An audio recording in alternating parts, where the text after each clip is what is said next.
At the outset, I'd like to thank Professor Dhiman sir, Amit, my dear friend, for the kind invitation to talk to you on the diagnosis and management of overlap syndromes. And I'd like to thank Dr. Samir for excellently covering up the autoimmune part. So I would not touch anything what he has said. And I'd like to, if there's anything, I'll just skip those slides. Okay. So outline of my talk would be, when as a resident you're sitting over there, how do you suspect a patient has overlap syndrome? How do you differentiate AIH versus an overlap syndrome? What are the diagnostic criteria? What are the flaws with those? And how do you manage? Do we have evidence from the literature regarding the management of this disease? Our case is a 31-year-old female presented to us in April, had jaundice and itching. She's got a hyperbill, 2.1.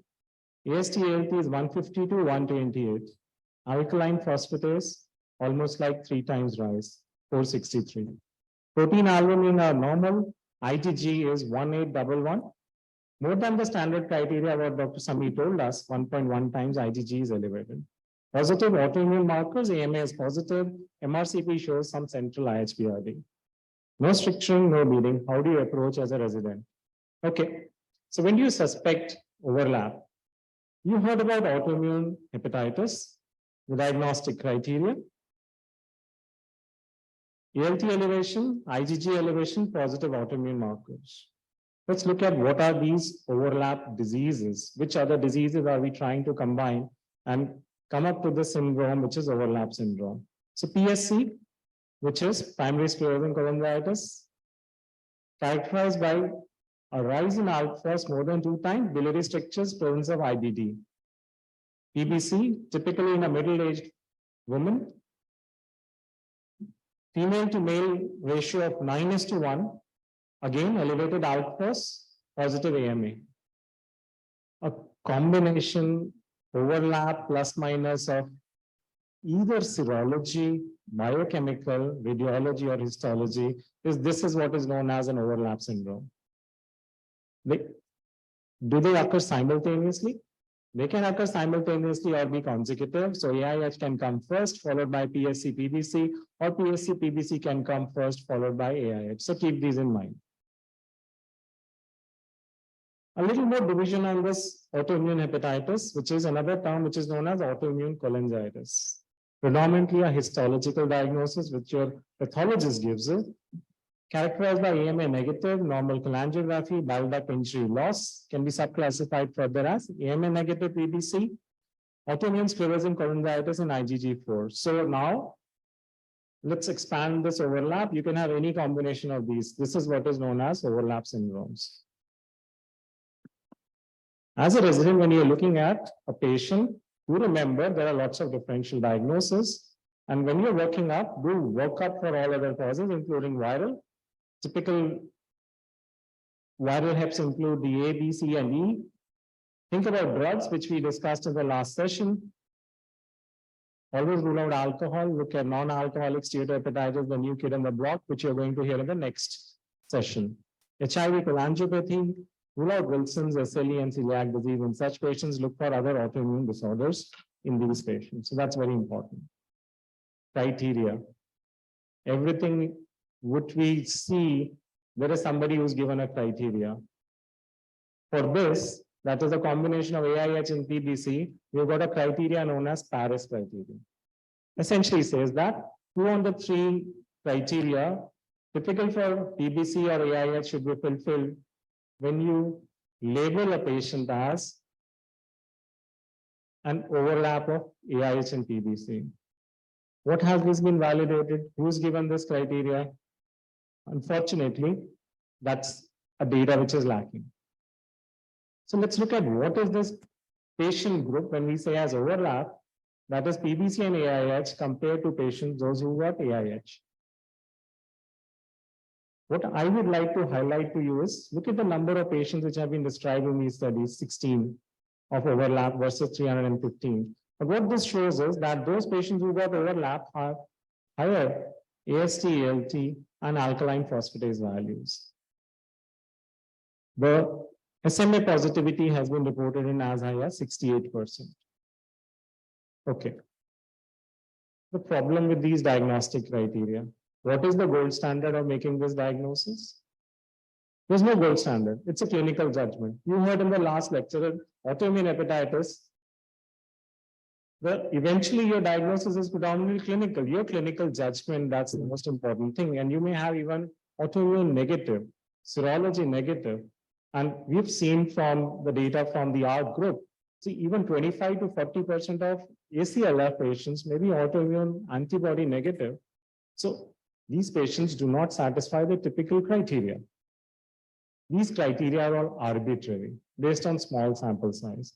Most important point, carry home message is, use your clinical acumen, and if you think that this patient fits into the overlap, that means shows presentations of both or say two diseases, then possibly you're looking at a disorder which you can label as an overlap syndrome. Okay, let's look at AIH PSC versus PSC. Again, that small sample size, but shows that those patients who got overlap have higher rise in AST, ALT, and IgG level, which is high, right? Western data. Now let's come to something from India. So this is the data published by my friend Sunil, who's sitting over here in the PGI group.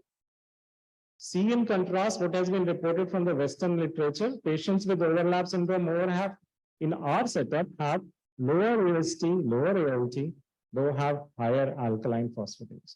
So again, a bit of contrast. So this is what we in general would see in our population. So what's our diagnostic armamentarium for evaluating such patients with overlap? Typically what you heard remains the same, the liver function test, autoantibodies, IgG levels, imaging, and the liver biopsy. So now you labeled a patient as possible overlap. What happens to his long-term course in contrast to a person who doesn't have overlap or has a pure AIH?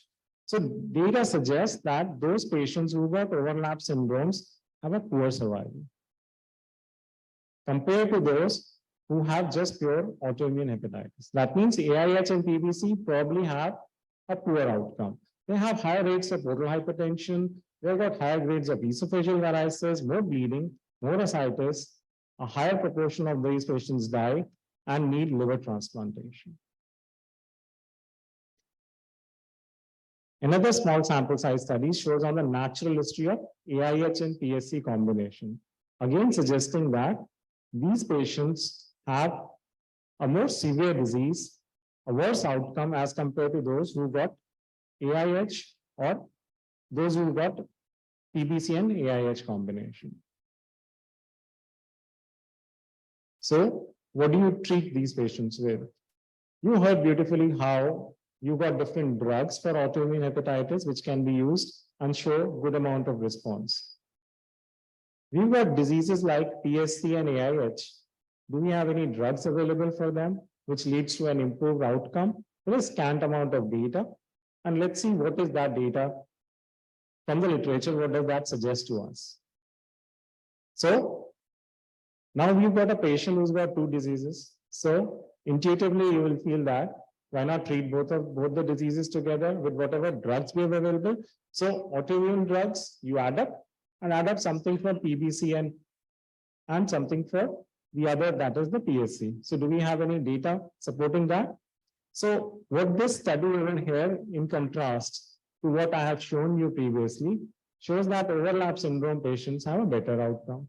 So again, highlighting the fact that there is limited amount of data available on the natural course. So what this study is looking at this, the comparison is only between 34 and 7 patients. So you combine immunosuppressions with ursodeoxycholic acid, or the PSC patients were treated with just ursodeoxycholic acid, suggesting that what I highlighted, that the overlap patients had a better outcome in this study. Coming back to our AIH PBC combination, again, look at the sample size. A small sample size study shows you that those patients who've been treated with a combination of the ursodeoxycholic acid plus immunosuppression versus UDC alone, there is a better improvement in the biochemical parameters and the IgG levels. And what the authors also show that is that there was a bit of a less fibrosis progression when a combination was used. Look at this study again, another small sample size study, but shows you that there is no difference in survival between the AIH PBC versus those who got PBC. So what I'm just trying to highlight to you is there is a lot of contrasting data available in the literature. The literature is predominantly of small sample size studies. You heard about mycophenolate mofetil from in the last talk. Then this again has been used also in those patients with overlap with, again, some amount of results which suggest that it could be beneficial in patients with overlap syndromes also. Now let's look at what did the Sunil study show us. What Sunil study has shown us that whether you got overlap or no overlap, there is no difference in the complete response and the partial response, suggesting to us that these patients probably have a similar kind of response to therapy. Now let's see what is there in the literature. This is an interesting meta-analysis.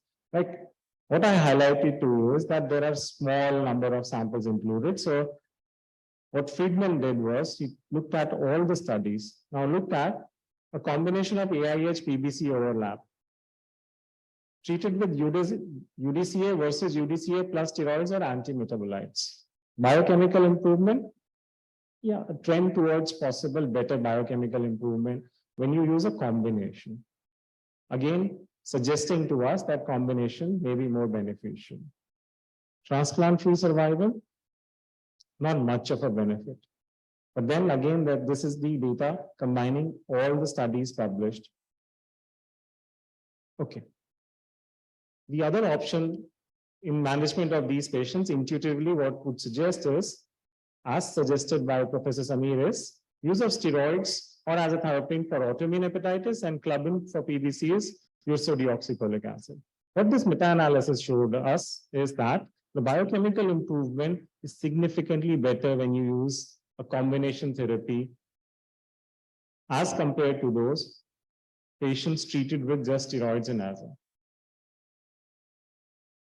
Transplant-free survival, yes, bit beneficial, but the p-value is not significant.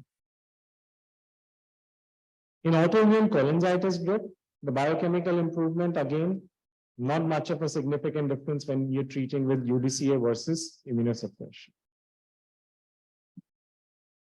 These patients eventually will also need liver transplantation. So when you do liver transplantation in the autoimmune liver disease, there is recurrence.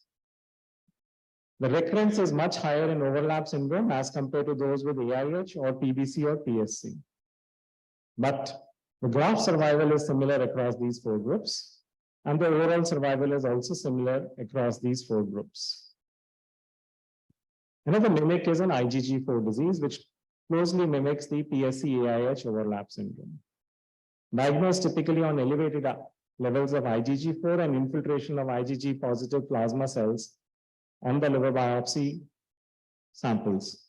So this would be a typical picture of a PSC on an MRCP where you see this typical bleeding, pruning, and this dilatation. In contrast, what you'll typically see in an IgG4 disease is a enlarged pancreas, normal duct, pancreatic duct, and the changes in the biliary tract. So ladies and gentlemen, to conclude, overlap syndrome, though is uncommon, but is not infrequent in your clinical practice. You should suspect when there is a mix of either radiology, serology, biochemical, or liver biopsy shows you some changes which suggest or cannot be explained by one disease alone. At that point, you need to suspect an overlap syndrome in your patient. And you should always suspect when you're treating such patients and these patients are not having a typical response, do always rule out an overlap syndrome. As Dr. Samir rightly mentioned, the management is personalized. It's a combination of therapy which have been described from small sample size studies, which could be of some beneficial use. It's more of an expert consensus, and we need more data, especially randomized control trials, to make our decisions in this group of patients. Thank you.